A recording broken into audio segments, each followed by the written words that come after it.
PVR में हमनी खाती बहुत गर्व के बात बावे कि हमनी के भोजपुरी देखी भोजपुरी पीवीआर में नावेला काहे के लोग सीखले बानी। और ई गाना में हम और पवन सर और विकास मेहता सर पीछे मुद्रा लागेला मुद्रा पैसा लागेला तो क्वीन शालिनी अरे ऑन चेक थैंक यू। हाँ देखो पहले तो जोरदार तालियां क्वीन शालिनी का दी। थैंक यू सो मच, बहुत बहुत धन्यवाद जितना भी हमारे बहन और लेकिन क्या भाई ना हाँ तो बहुत सारा धन्यवाद। हमनी खातिरी लम्हा बहुत बड़ बावे और हम भोजपुरी में ऐसे बोल रहे बानी काहे कि एजा हिंदी नहीं खे भाई केहू का आपत्ति तो नहीं के हमारा भोजपुरी बोलना से तो बिल्कुल अगर भोजपुरी के शान हमनी के जब पीवीआर में देखा तनी जा कि इतना बड़ तरीके से लॉन्चिंग होता तो भाई भाषा भी भोजपुरी होके के चाहिए। हिंदी काहे के कर जाओ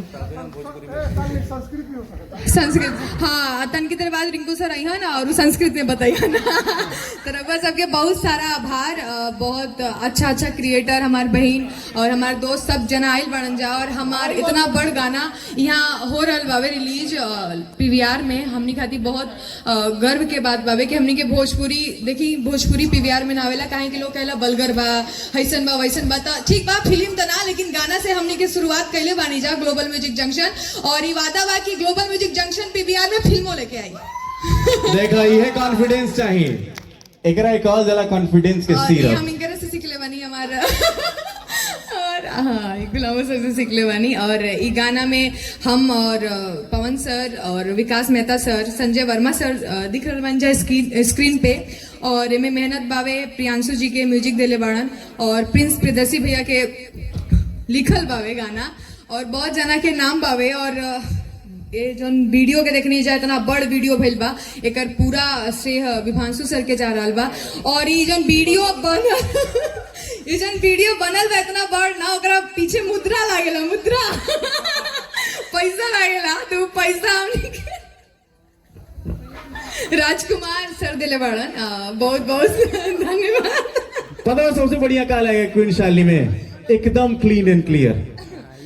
बहुत सारा थैंक यू सबके उके आवे खातिर यहाँ पर और गाना कैसे लागल रहोगा सबके बवाल हम कैसे लगनी रुको हमारे पीछे रुको चल